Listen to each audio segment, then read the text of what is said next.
We're back. Yeah.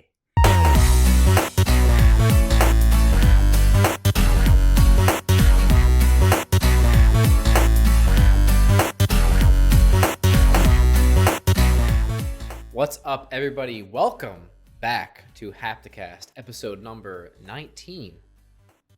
We're back. My name, Josh Tull, joined by friend Brett Roberts. Hello, Brett. Hey, what's up, everybody? We've been gone for a long time. Yeah, I think it's been 2 years since we've last recorded a podcast. So, Yeah. Probably a little bit more than 2 years, no? Because it would have been, a podcast maybe about 2 years. But yeah, the last time we made content was E3 2018. yes. And that was the last time E3 happened. Was it? I think there was an E3 after that, but it was There was, bad. but it was bad. Yeah. It was bad. Yeah. It was bad. And now E3 doesn't exist anymore because of what's going on in the world. That's right. Yeah. Which is why we're recording virtually too, I guess. Yeah, and it's easier, which is something we never it's considered, you know? Yeah, when we did it before, it was always a lot of work to get everybody together to record, obviously. And, it's a lot of setup and time put in. And I think something that, with this pandemic world, the current pandemic world that we're living in, has kind of shown people how you can connect virtually. Yeah. Including in this medium. So it's kind of cool. Yeah, to come together and do it this way. Absolutely. And not only that, but the standard for this kind of content is shifted because you're seeing your favorite podcasts all shifting to, over Zoom calls or over Discord or whatever, kind of like we're doing right now. So right. Yeah. It's not like we have a standard we have to hit. This is the standard now. So yeah, no, you're absolutely right. Where before, like we were trying to elevate to a certain point and have like a live set and whatever it is, even though, it was pretty basic for us, but I don't know. Now it doesn't really matter as much. Exactly. Connection part is more important rather than the physically being together part. Exactly. And I, just want to say this format might change week to week as we record this podcast. We have ideas already for how we want to evolve the show through this virtual medium. So you might be seeing some different versions of the podcast in the coming weeks. So yeah. But what we were sure of is that we wanted to come back and do this again. It's something I know we both missed for a long time, content creation in general. Yeah. It's weird. We're not big by any stretch of the imagination, obviously, but we got to a point where we're like, okay, we hit our max subscribers, a couple hundred of them, kind of our max interaction with people. And then we were like, wow, literally every platform we're using is terrible. Yeah. And the last video prior to any of these coming out for this was YouTube is bad, which they are. Yeah. And then we were like, okay, well, maybe we'll try Twitch a little bit more. Twitch is owned by Amazon. They're bad. Now, especially now, Twitch is bad. Yeah. And you see everything going on with Twitch. The stuff with their big streamers, especially, and they're changing their terms of service and like what you can do and everything but they're bad platforms held by really, really bad companies. But the reality of it is, in our current climate, that's not going to change. As much as we might not like these platforms, they are the platform. And while there other ones exist, made by awesome groups of people, do you go there and not have your stuff seen, or do you stay here and the devil I don't know. No, you're absolutely right. And it's almost like, do we stay here, build our community back up, or do we try something new and start from the ground up again? And I think we're putting time and effort into this. Let's do what we know. Let's stay here on YouTube. Let's make the content. And eventually, if we want to jump ship somewhere else, that's always an opportunity. Maybe we start doing this podcast live on a different platform. That's an option. Right. That's an opportunity we could take. So you're absolutely right. I mean, we did say YouTube is bad, but I will say we said YouTube was bad mainly because they were copyright striking every little thing in our live stream. And that's the main gripe we had with them at the time. Right. Yeah. So And it's been a while, and I think the main reason we come back, obviously, is like I said, we miss making content, but things are going to be different. We tried to fit into this whatever kind of shell that we were kind of going for that was popular at the time, and not that that doesn't work or can't work, but I think with the conversations that we had, we're going to be intentional about just doing what we want. You know, yeah, um, our bread and butter is gaming, obviously, and entertainment, and that's what we love because we're both ingrained in that, and you know we consume that all the time. But we want to do other things. We want to go outside of that. We want to do more. We both work 9 to 5 jobs now, but we always have that hunger to do more and create, and I think that's the basis of us starting this again. absolutely. And it all goes back to the main reason we created this channel in the first place was not to create content, but you and I have always had these conversations, and it stems back from we've been friends for over 10 years now, and it all stems from a conversation. I think we had a long car ride at one point where we just talked about games for the whole entire ride, the very early on in our friendship.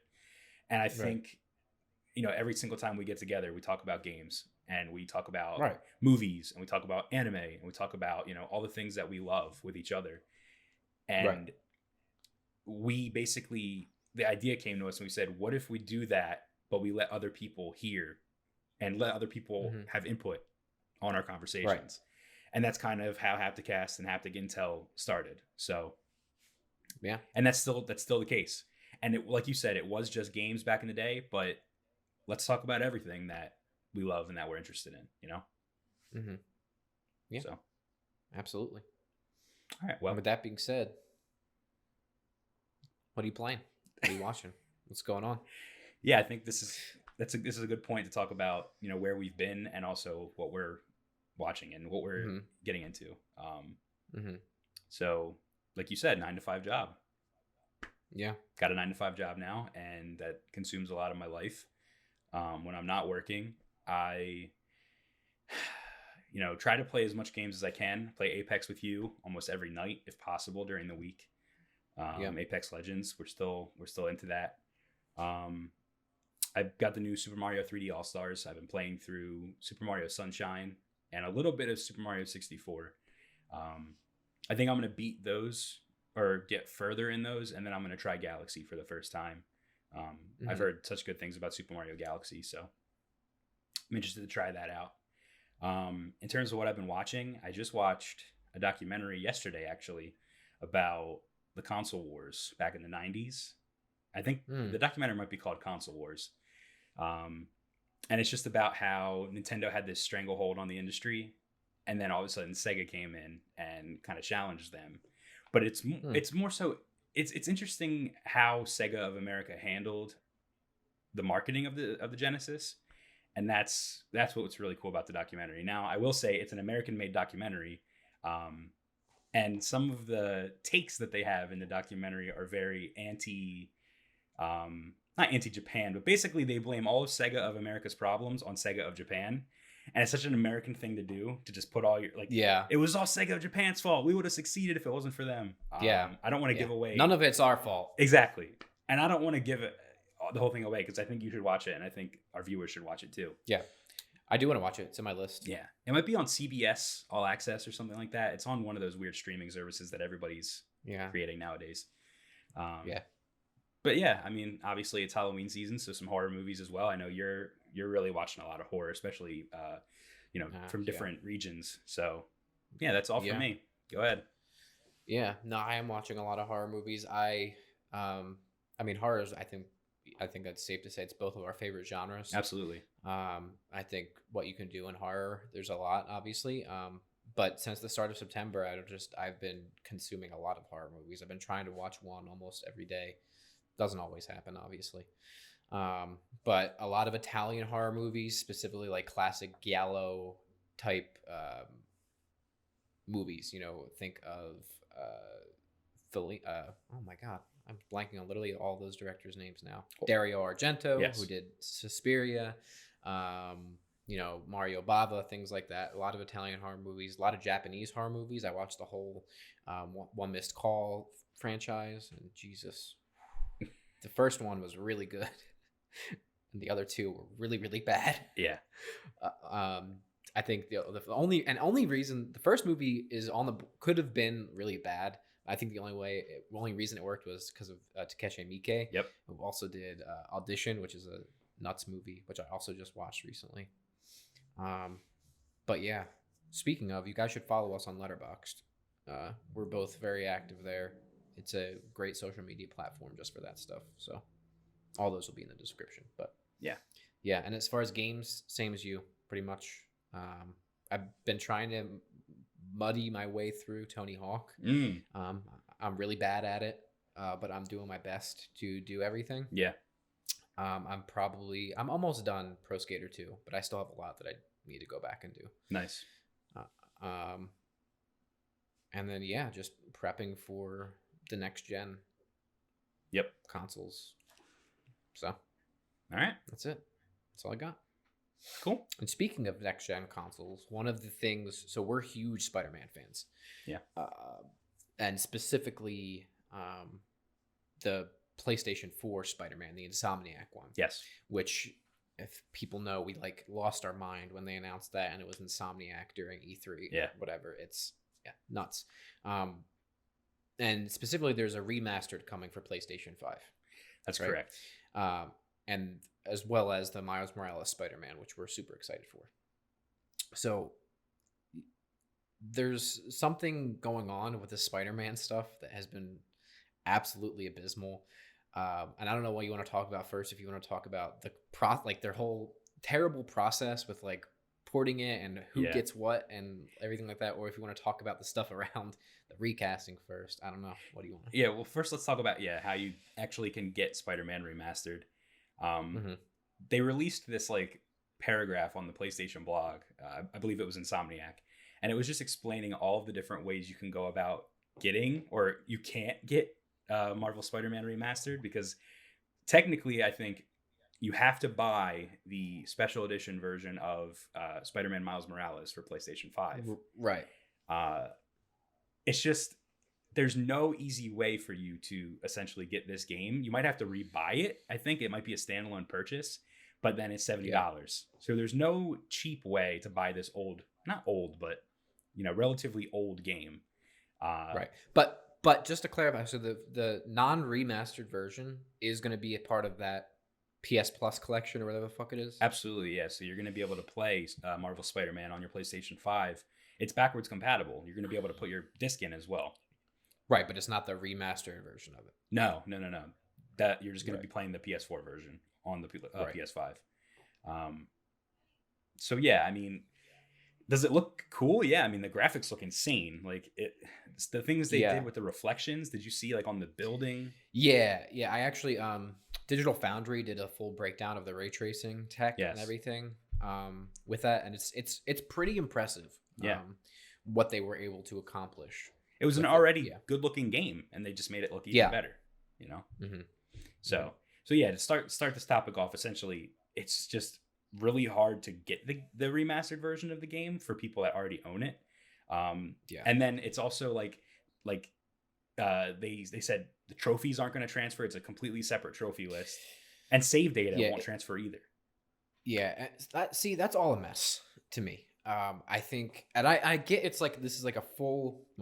It's a remaster / port, right? Yep. It's not quite a full blown a studio came in, and completely overhauled the game. You know what I mean? And it's not quite the original version of it. I get that, but you see a lot of companies, specifically CD Projekt Red, who's I think the biggest one, of being okay, you buy the current gen version of this game, right? You get it for free on the next gen, and I think people are rightfully so about this, pissed off, annoyed, confused, because in my opinion, I get there's marketing behind it. There's a business side of it. You want to make additional money. If you want your base to stay there, right, and keep those people purchasing your products, especially Insomniac, who's a staple of that PlayStation platform. Yep. Why would PlayStation not come in and be okay, you get the free port of it? Yeah. It seems to me like a lot of there's going to be a lot of non-first party support for that on the PlayStation side of it, whereas you see Xbox, it's they have created their entire ecosystem around that, and access and easy access and streamlined stuff. whereas you get these confusing, almost like Ubisoft Activision like things that grant you stuff that you should probably just get for free. Exactly. You know, It's akin to like on the Xbox side of things where it would be like, you'll get the Series X update for the game, which makes it perform better, it makes it look better, right? and it's free. And then you Right. got this game where you essentially can't even pay to just upgrade, like a $14, upgrade fee or something. You have to purchase the game entirely. So Right. Right. yeah, Which now with the new price points of like $70 price point or whatever it is, absolutely. which most of the time, to clarify, I don't think is that big of a deal. I think if it's just going to be a flat $70 price point for a lot of these next gen games, I have a problem, because I think you should see scaled pricing. Absolutely. Like a game like Spider-Man, like I think that's a $60 game. I think that's a perfectly reasonable $60 game. Mm-hmm. I think a game like Cyberpunk, I would pay $120 for Cyberpunk. Yeah. Whereas I think about a game like, I don't know, The Order, that's like a $20 game. Like let's be honest here. No, you're absolutely right. And I think that there should also Like, be scaling from physical to digital. I think digital games should be priced cheaper. I absolutely agree with you, because you take the production out of it, shipping, Yep. all of that other stuff. This is a topic for a whole nother day. I think we could talk about Yeah. that specifically for a very long time. Yeah, I agree. But it again goes back to the point that it's bad, that it's so confusing for this, and there needs to be like somebody at Sony needs to make a decision, or at PlayStation needs to make a decision to be like, this is our process for porting, for getting the next gen versions of the game. Absolutely. And we haven't seen that yet. Absolutely. And you know what you said? That was bad. How about we talk about something that's even worse?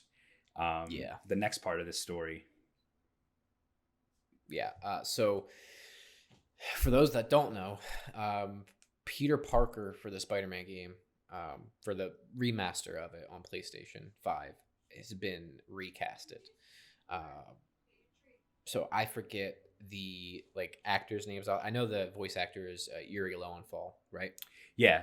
For Peter Parker. Yeah. So the voice actor is Yuri Lowenthal, and the former model for Peter Parker's face was a man by the name of John Bubniak. Mm-hmm. And the new one, his name is Ben Jordan. Yeah. So he was recasted, right?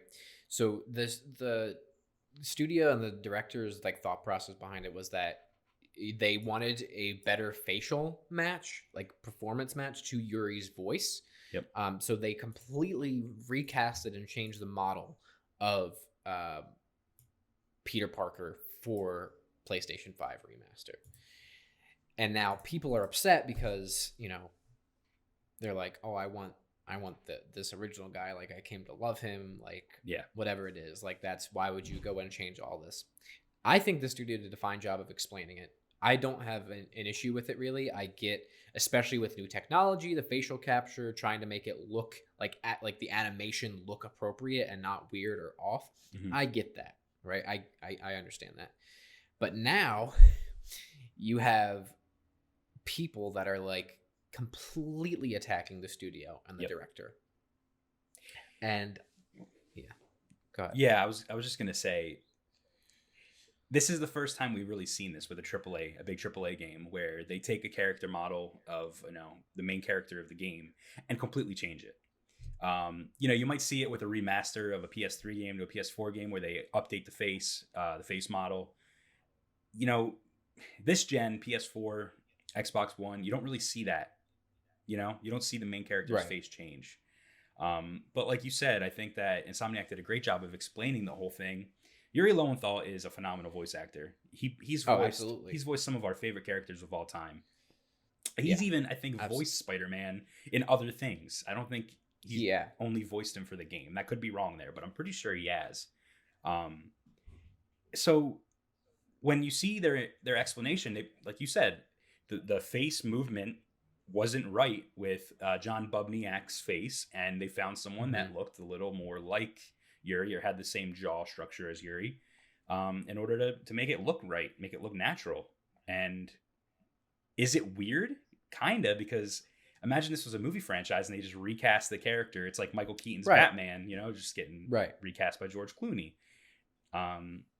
It's weird. It's strange, but at the same time, this is a character that this is a character that you see him wearing a mask for the most part of the game. Mm-hmm. I mean, some of the most emotional moments in the game, he's unmasked for sure. Right. I just think that the argument that it's a complete travesty is just blown out of proportion. I don't think it's that big of a deal. And then you have the death threats. And like, to me, I never, ever, ever, ever will understand people that like either direct message or tweet at like creators or actors or whatever it is, somebody who's in the entertainment sphere, for changing or doing something in their universe, right, or artistically that they don't agree with. Yeah.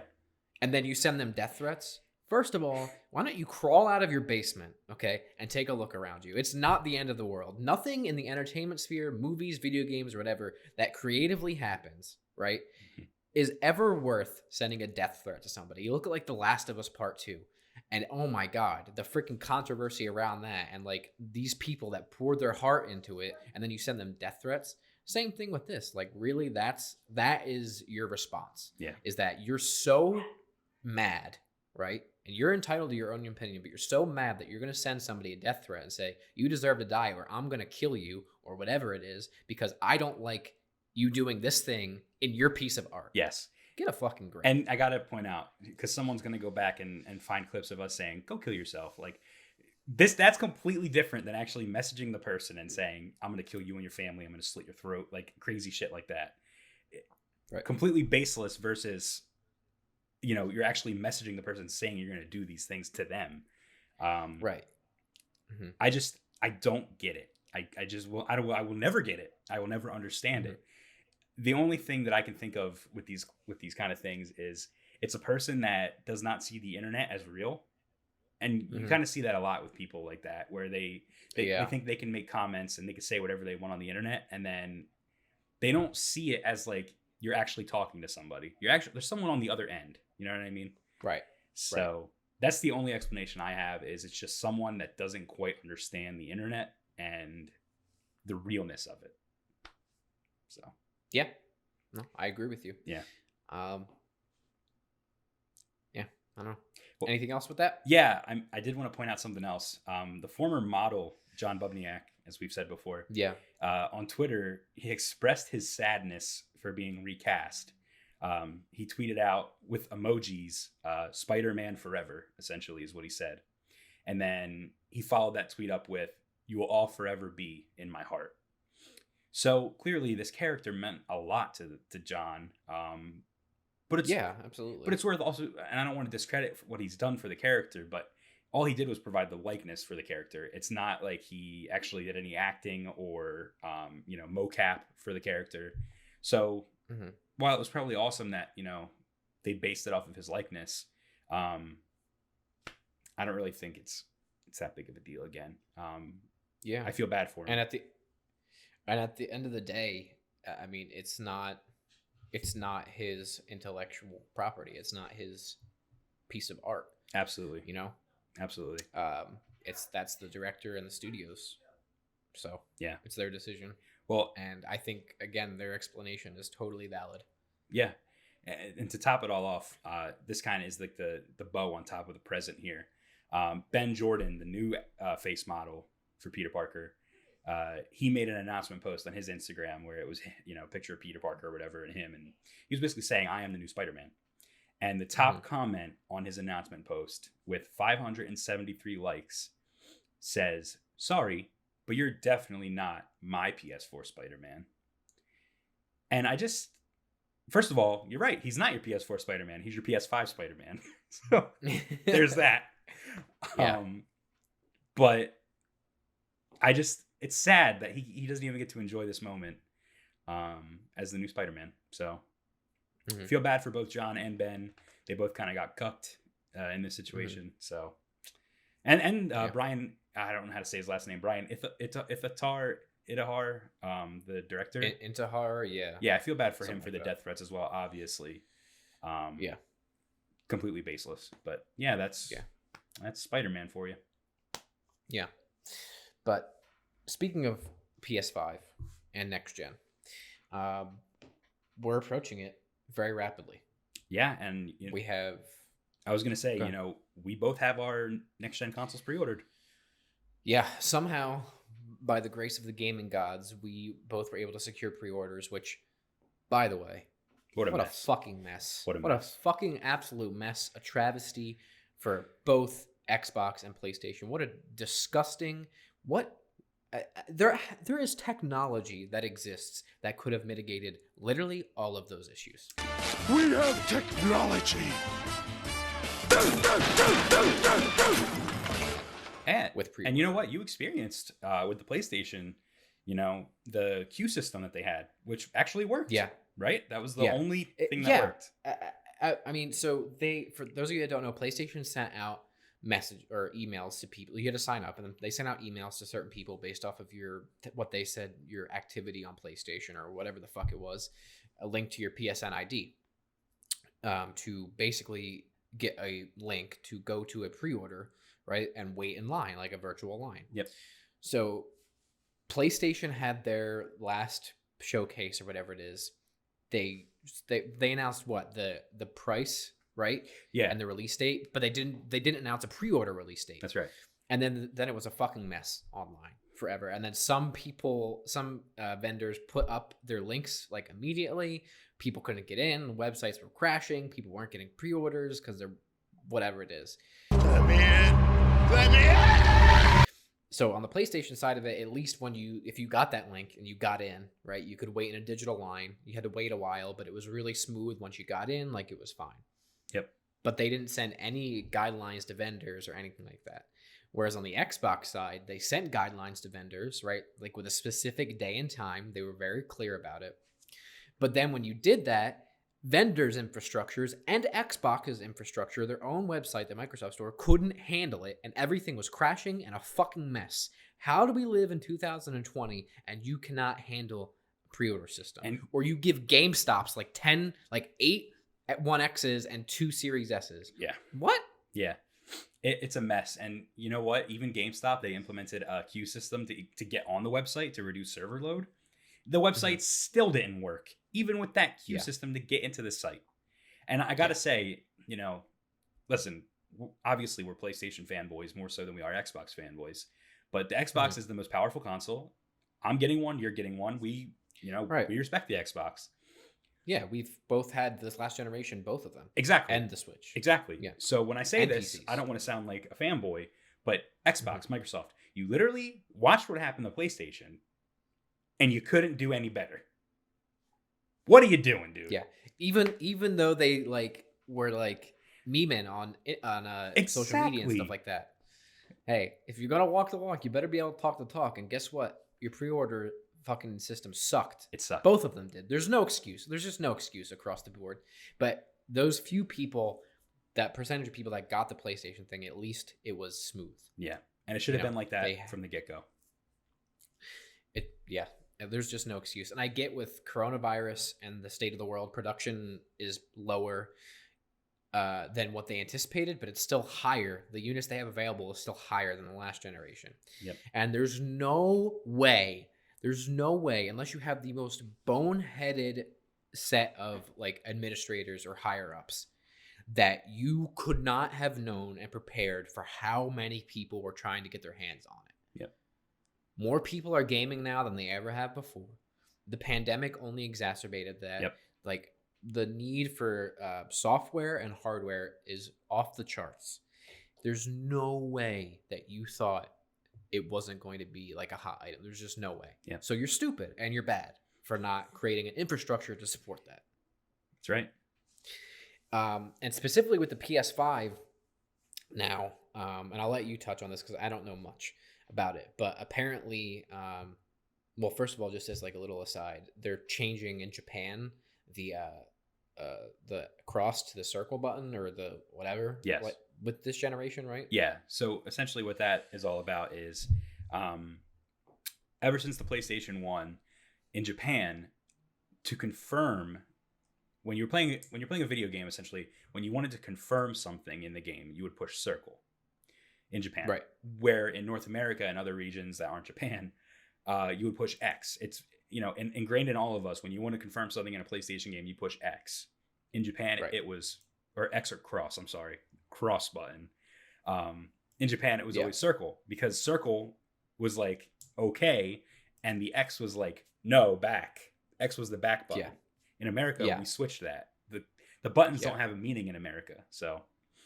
But a couple of Japanese YouTubers and Japanese media people actually got first look at the PS5 at the time we're recording this today. Yeah. And what they found was one of the things that was changed in the PlayStation 5 is the buttons were switched to the American way.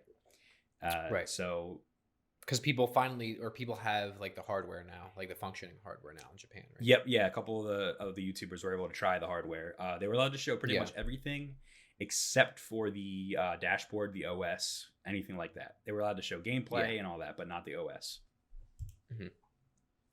And speaking of the OS, it was leaked apparently, like the size of it. Yeah, so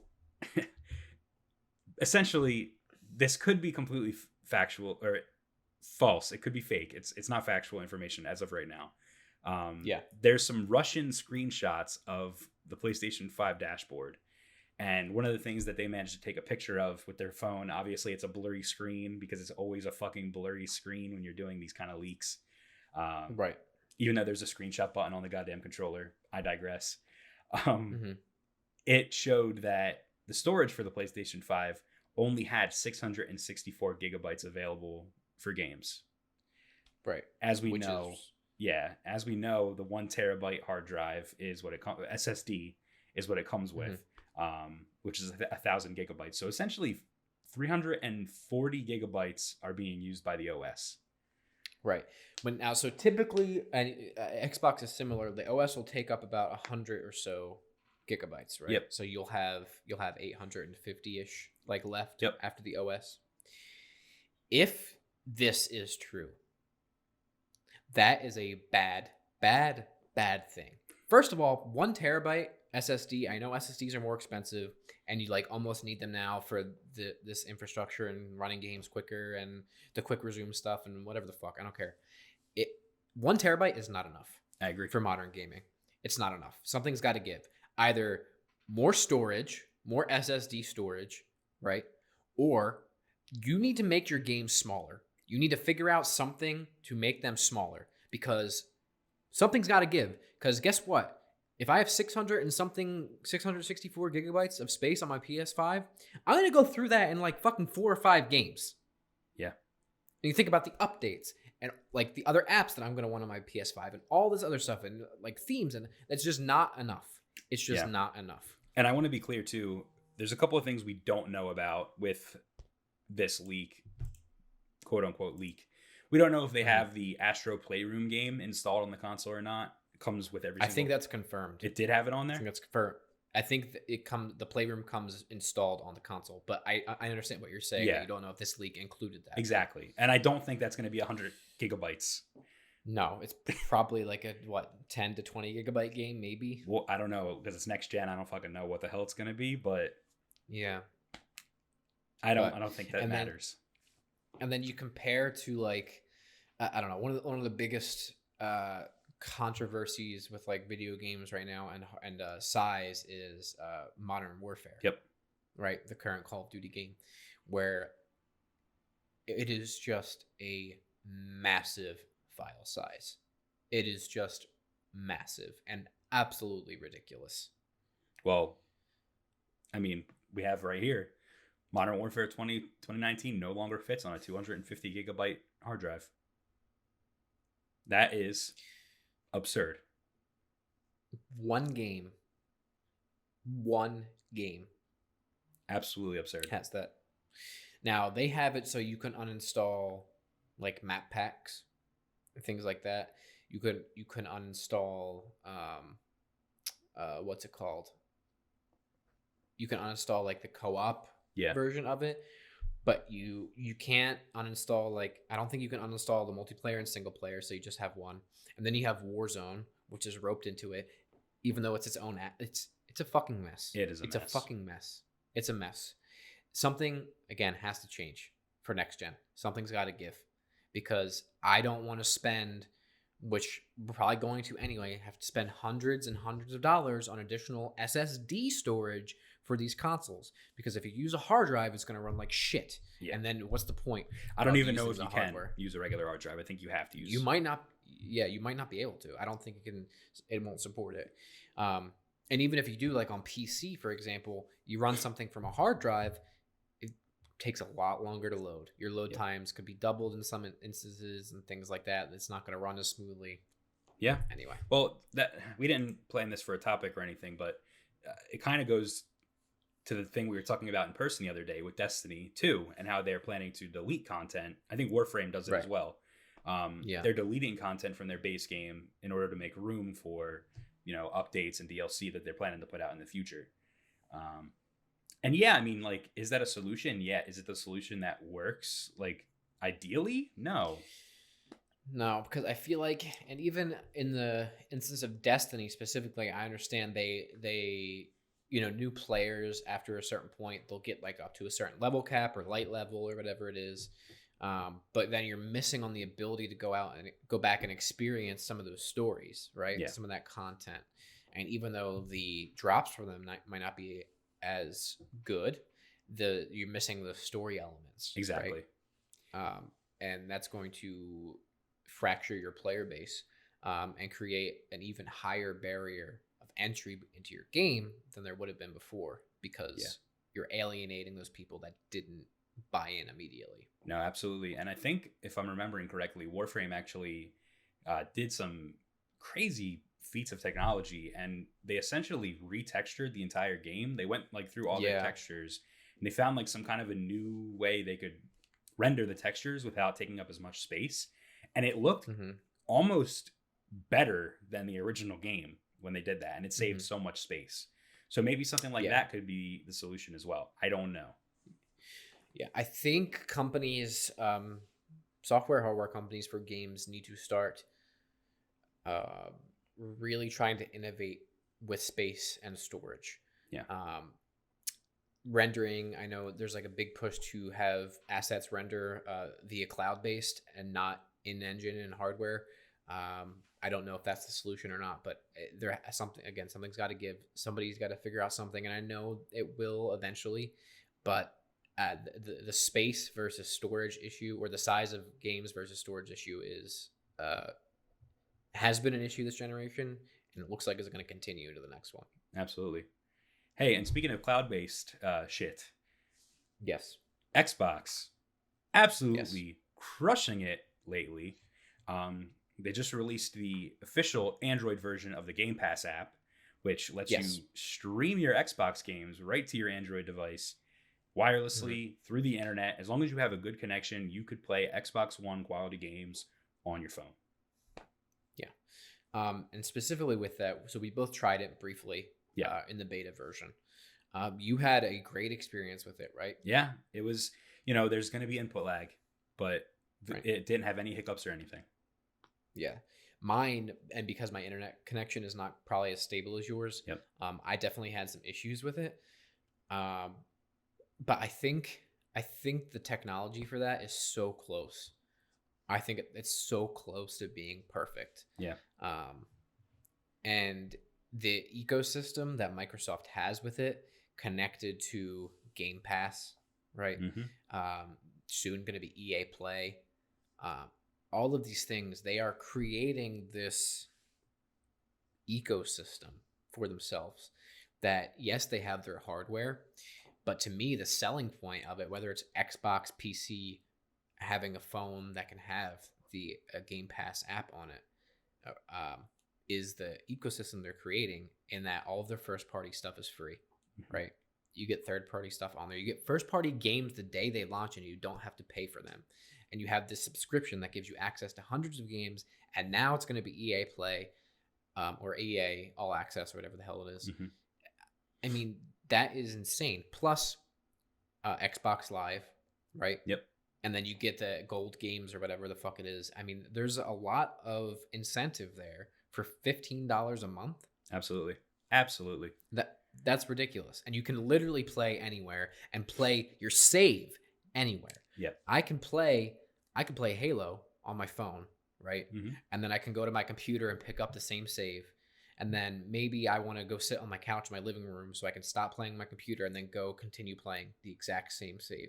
Yep. That's ridiculous. That's insane. And I want to compare it quickly to remote play for the PlayStation, because I know someone's going to make the argument, it's the same thing. We've had this technology for years. And I thought the same thing too. But it's not the same. Remote play for the Vita and remote play for your, desktop, or I think they have a remote play app for your phone as well, is nothing like this. Because no, and it doesn't run as well either. It doesn't.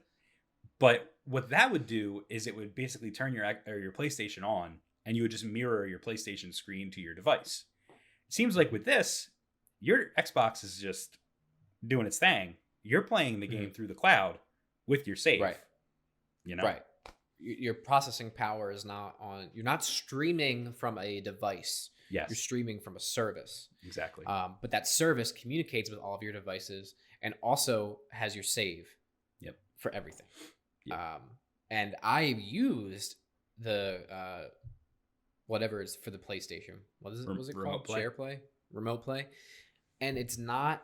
It takes the fidelity too because it's streaming it and lowers it. On the Vita, you don't tell as much because it's a smaller screen. Yep. But I've played like Persona 5 Royal, for example, for my PlayStation onto a computer. And I did it once, and that was about it. Yep. And that's all. I'll leave it at that. Yep. It's not a great experience, and they haven't invested in it as much. Yep. They kind of stopped, and that's fine. But Xbox, on the flip side, is definitely investing in their cloud stuff and Game Pass specifically. You look at some of the acquisitions they made. One of the biggest deals in video game, the biggest deal in video game history from monetary. I was just going to say, with the Xbox acquired ZeniMax Studios for $7.5 billion. Yep. And ZeniMax has a lot of studios under it. They have Bethesda games. Online games are hard. I read on the internet that our games have had a few bugs. Sometimes it doesn't just work. They have id games. They have, the Evil Within games. They have, it's just insane. Wolfenstein. Yeah. It's nuts. So not only the studios under ZeniMax, the IPs under ZeniMax are huge. Some of the biggest fucking games you can think of. And that, first of all, the saying goes, Xbox ain't got games. As a wise man once said. That's right. And that's one thing Xbox don't got. Xbox ain't got games. It ain't got games. And that is true. They really struggled to compete with PlayStation this last generation, specifically for first-party content. Yep. You think about PlayStation, you think about incredible first-party single-player experiences, right?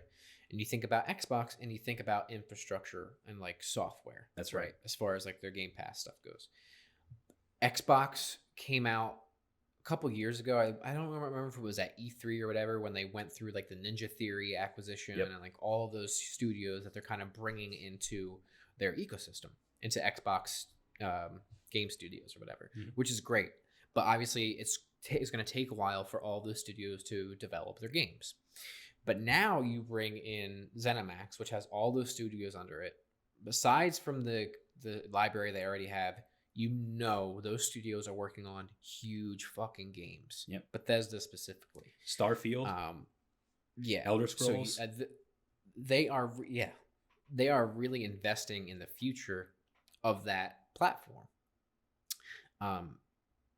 And I don't think it can be understated enough how massive that is. And I look back to the days of when Don fucking Matrick was head of Xbox. Fortunately, we have a product for people who aren't able to get some form of connectivity. It's called Xbox 360. I'd be like, this would have never happened. And I think all of these acquisitions and how well Xbox doing is in no small part due to Phil Spencer. I mean, that dude gets it. He said what he's going to do. And now you look at how much money Microsoft is investing into Xbox, into that cloud-based technology, into that infrastructure, that ecosystem, and streamlining it across all of their devices. It's insane, and I don't think everything that is going to happen or come from that has been said or revealed yet, and I think it's just going to get better with time. You're absolutely right. And I think that if the Xbox Series X and the Series S has a poor sale this holiday season and next year, could that lead to Xbox stop developing hardware and they just become a software company and they sell their infrastructure of the Game Pass and all that? That's a possibility. And would it succeed and would it thrive? Absolutely, it would be great to have Xbox Game Pass and all that on the Switch.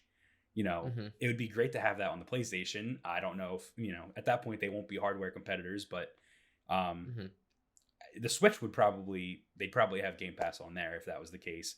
And I think Xbox would thrive and they would succeed and they would make, great money. They would make great amounts of money if they did that. It would be a shame because then we lose out on this really awesome high quality console experience. But I don't think they're maybe in the future. Yes, but I don't think they'll stop it anytime soon. I think Phil Spencer himself said that he still wants to do hardware, but I don't think that's where their money's coming from. It's not. To your point. Exactly. That's not where it's coming from. They're just not this last generation. They did not compete with PlayStation or Nintendo on hardware sales. They just didn't. Not anywhere close. And I don't think that's going to change with the next generation. I think having the S as a price point, a cheap price point into like a next gen experience, is going to be great for them. It's combined. It's not going to outsell PlayStation. And it's not going to outsell Nintendo. No. Hardware. The proof is in the pudding. They had enough money to buy ZeniMax, pretty much based on Game Pass, sales alone. Right. They did sell Xbox Ones, but not at the level they would hope to have made. Right. So. Right. And further with that, I want to talk about two quick rumors with them and the Game Pass stuff specifically. It seems like forever now there's been the rumor about Xbox acquiring Sega. That's right. I don't know. What do you think? I think it would be huge because this is a Japanese company, and I know Phil Spencer has said multiple times that he's interested in acquiring a Japanese studio. I know Bethesda has a few Japanese studios, right? Ghostwire Tokyo is being created by a Japanese team. Yeah. So he has some of that, but with Final Fantasy being a console exclusive now to the PlayStation, they need some more Japan exclusives on the Xbox. Yeah. That's just and how it is. I think too there's a niche missing of you look at PlayStation, they literally have Japan studio. Yep. But also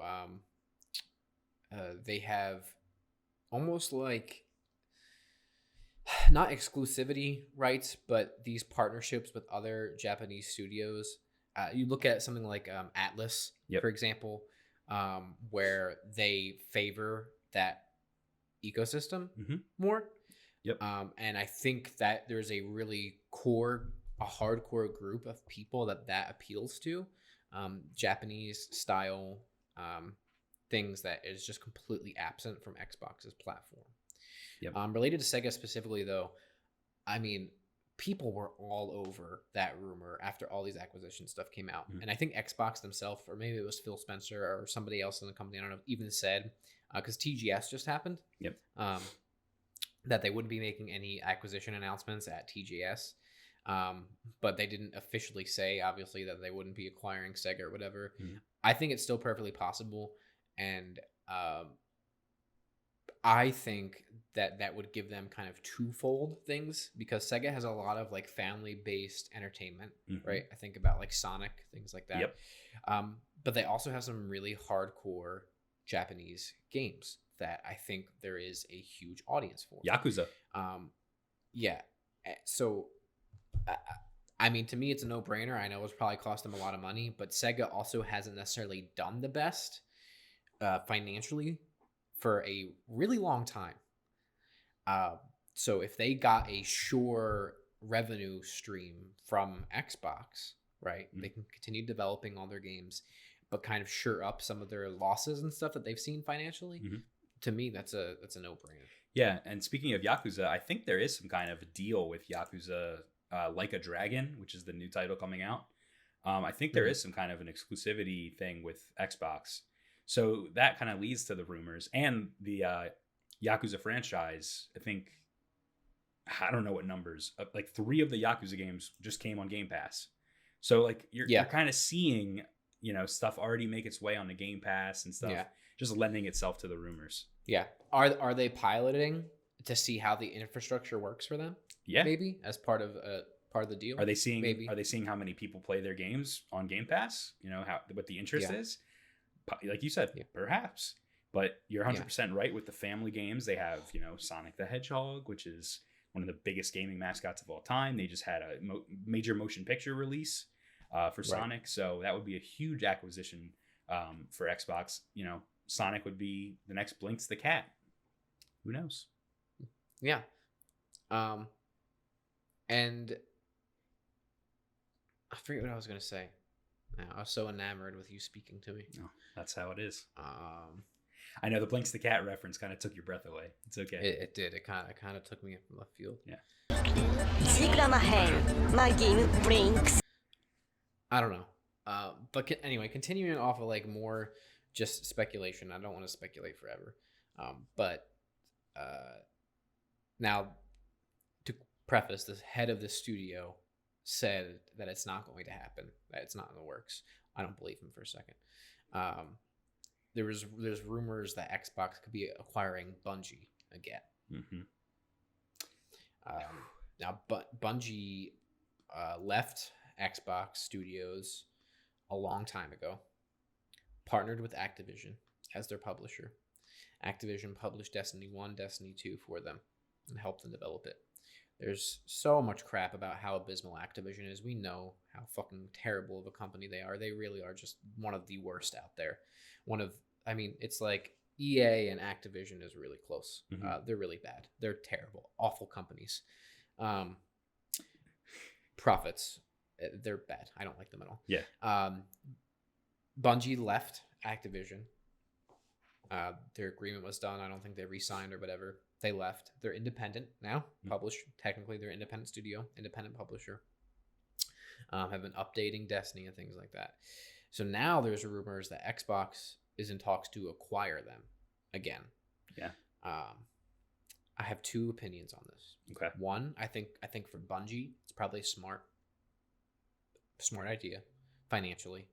I don't think they are the most financially sound company that exists. Destiny is not as popular as it used to be. They've had a lot of missteps with the franchise, in my opinion. Their player base is not as large as it once was, and also they are a very singular focused company. So for them to publish and develop at the same time, it's going to cost them a lot of money, and I don't know if they have the infrastructure to support that yet. Yeah.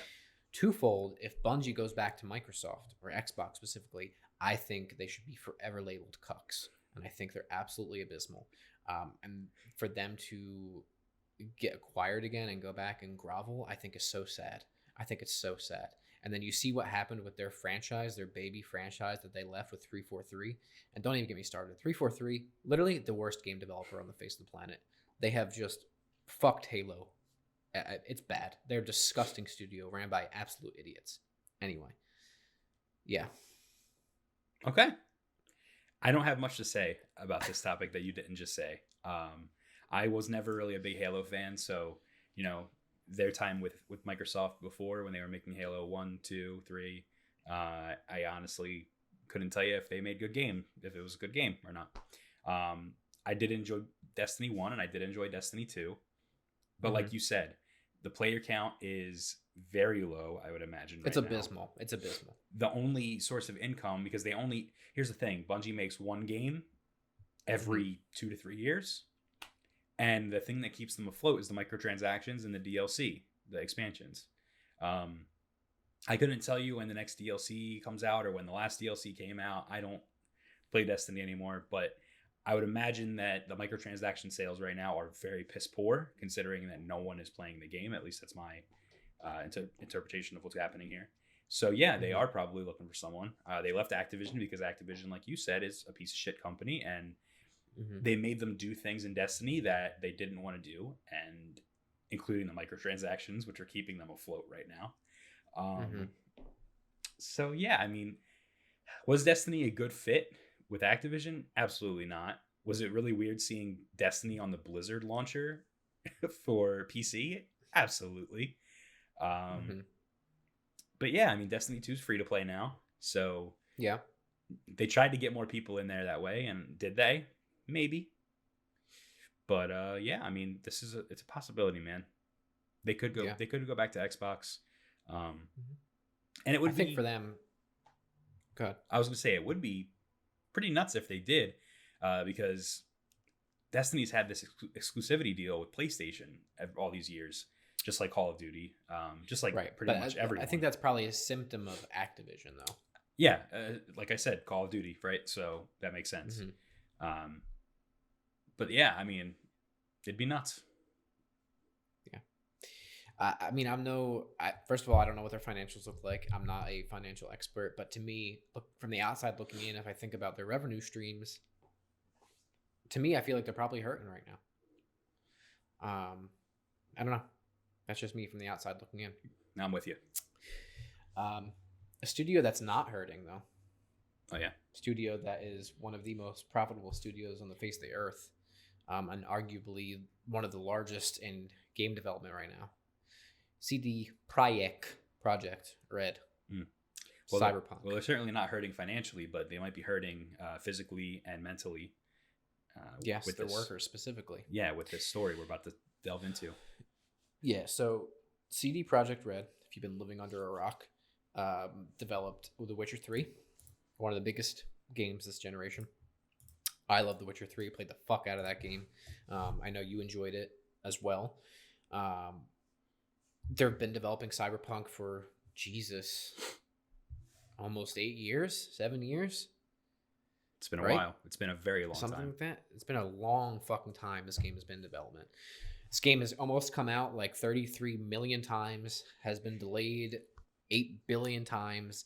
It's finally coming out November this year. I don't fucking know. Whatever. It's coming out November of this year. Right before or in tandem with the next gen consoles. Yep. Right. CD Projekt is known for their great business strategies, how they treat consumers. They're very consumer friendly.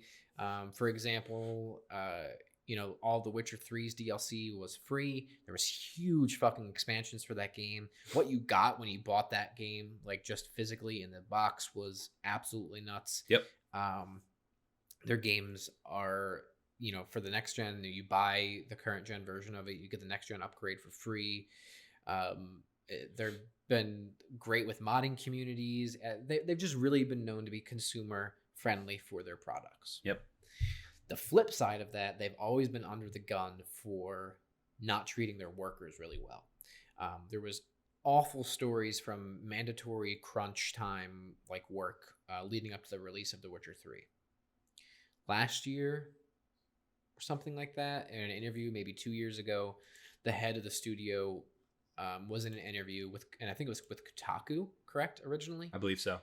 I think it was with Kotaku in an interview where he was like, they're not going to do mandatory crunch for their workers.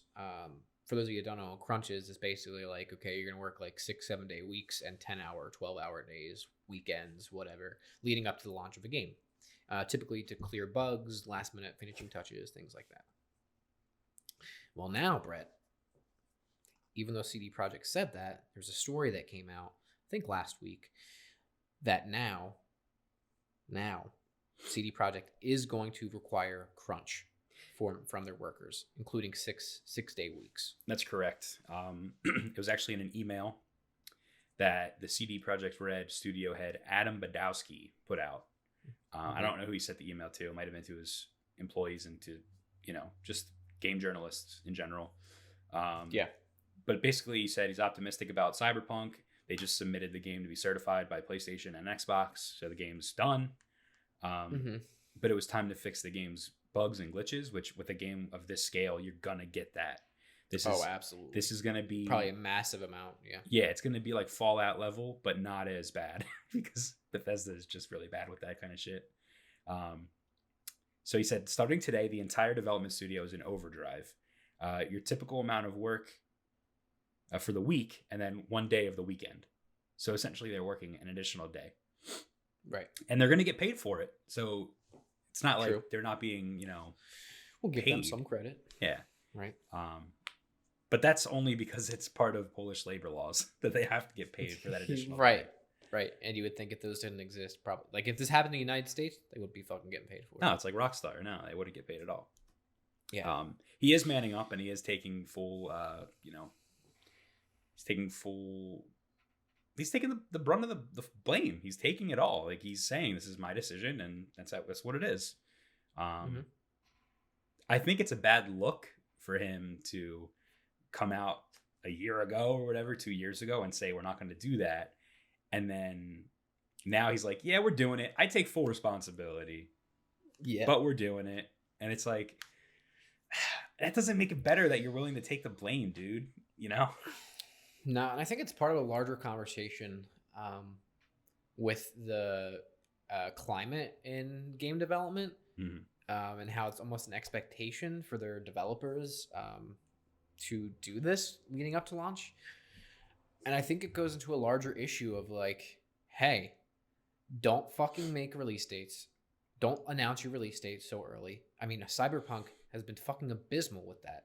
I mean, it's been delayed constantly.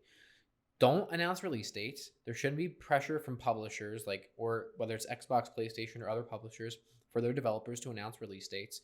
I get you have to hit targets, right? You want, at some point, there's you have to see where the profit is going to come from publishing the game. I get that. You need to have realistic conversations with your developers. Do not announce release dates so soon, and do not make it an expectation to launch your game that your workers are going to have to fucking work 1 million hours of overtime and extra days. Yeah. Lengthen your development process. I think most gamers out there would probably be fine with it, more so if you didn't announce a release date and then delayed it because you didn't hit your target. And also, they would probably like you more as a company, and it would be better for you to not treat your workers like shit. It's a simple 3-step process. Step 1, fix. Step 2, it. Step 3, fix it. Absolutely. I think that it's like you said, it's part of a much larger problem in the game industry. I think that these workers need to be treated better in general, and they need to get paid more. I don't think that it's worth it anymore to be a game developer. Like, you finish a project, you get kicked to the curb, and you got to find something else. You know what I mean? Right. It does say here, though, I'm reading the Bloomberg article, and it's worth noting that CD Projekt employees can continue to count on bonus payouts amounting to 10% of the company's annual profit. This could prove to be a lucrative sum, as analysts estimate the company's net income will rise 11-fold to 2 billion zloty, which is $520 million in 2020. They have 1,079 employees at the end of June. So, Josh, if you can do some quick math here, if they have 1,079 employees and they have to split 10% of their income, what do you think each employee will make for their bonus? I don't want to do that math. Well, it's $520 million. All right, hang on. Because I want to know what this bonus pay out. $520 million. So that's the total profit. And then they get 10% of that divided amongst their staff, correct? Mm-hmm. All right, so hang on. So 10% of that is $52 million. All right, divide that by 1,079.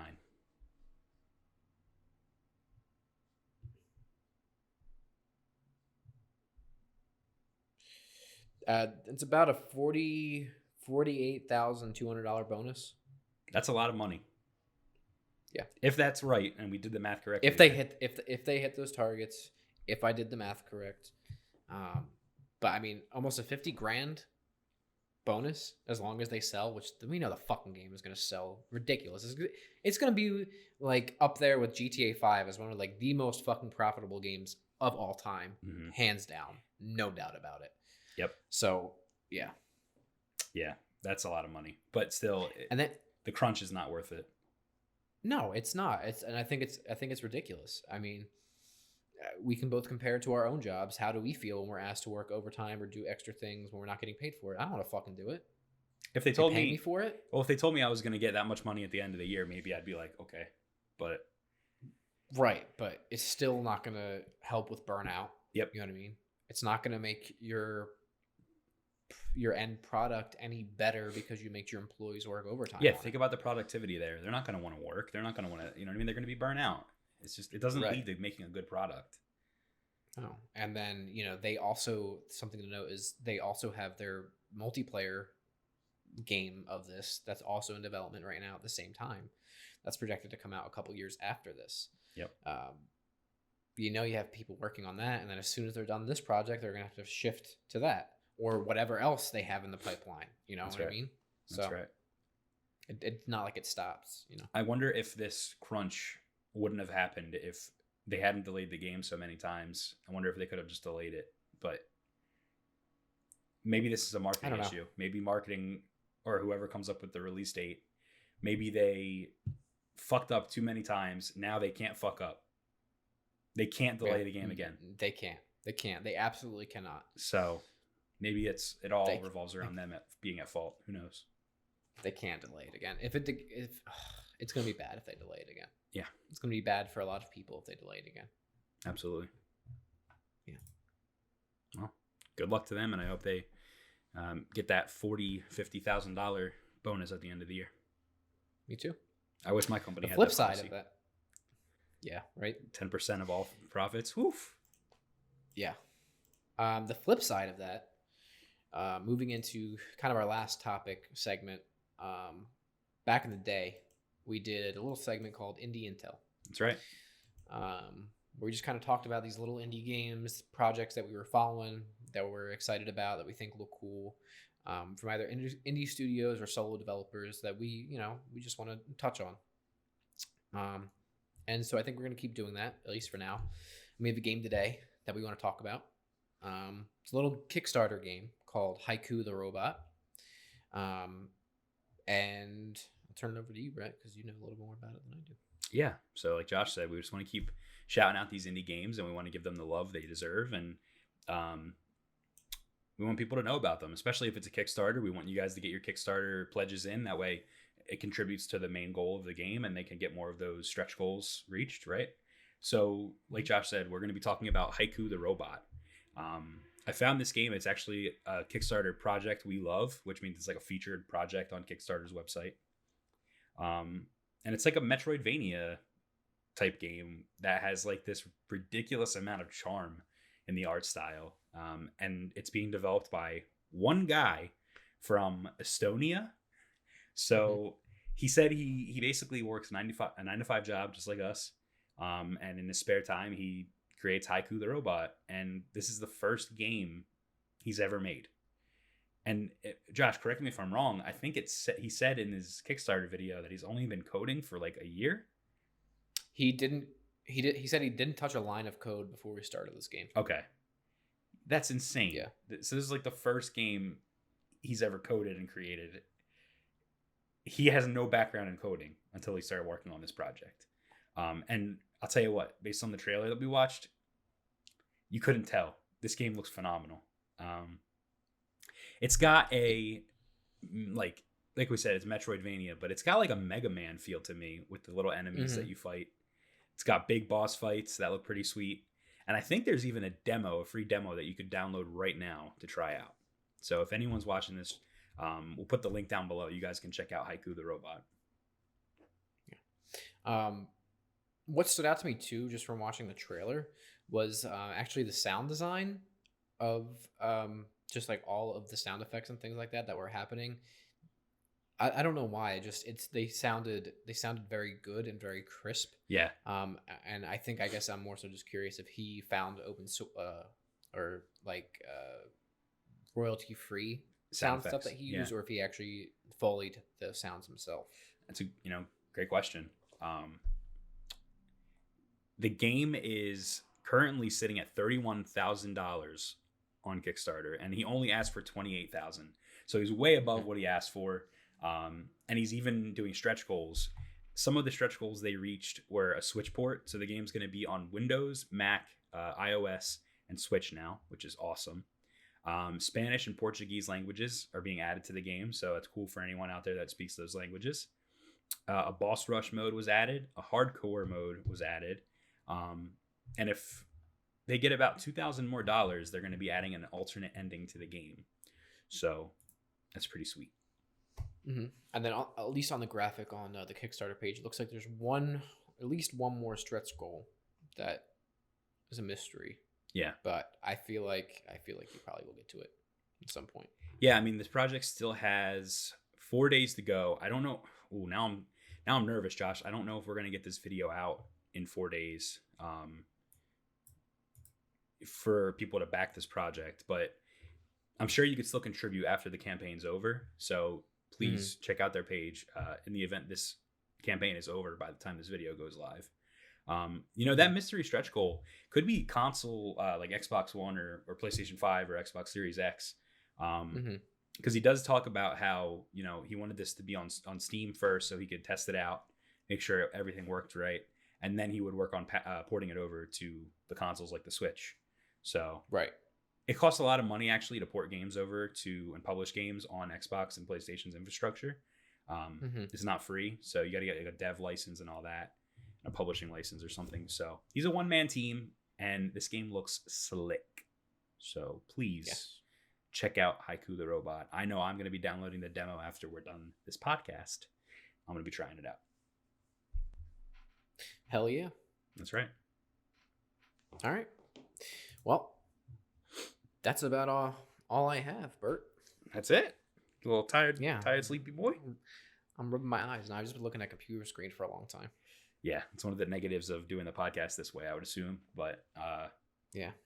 Hey, I'll tell you what, it was still a lot of fun, and yeah, it was. It was super easy. We did it. And we didn't have to have big lights shining on our faces. Yeah, we're not sweating our fucking balls off. Well, I still am sweating my balls off, but that's besides the point. I'm not. That's good. So at least half of us aren't. That's right. Well, all right, but listen, we want to thank everybody for tuning in. We don't know what our upload schedule is going to be, but you know what? We're here. We're doing stuff. We're doing what we want to do. Yeah. Check us out on all of our social media. We'll put all the links in the description. All of our Twitters, Instagram, Facebook. Check all of it out. You have anything else, Brett? No. I mean, the one thing I would touch on is, expect this podcast to go up and several smaller videos from this podcast to go up as well as, their own little videos. And as Josh said, don't know when the uploads are going to come yet. We'll figure that out. This is the first one back. Full disclosure. We're working on it. Yeah. So you'll find out very shortly. Yeah. Keep an eye out. Yeah. Things are in the pipelines. That's right. All right. Well, all right. It's been fun, dude. Yeah, it has been fun. Thanks for watching, everybody. Later. Bye.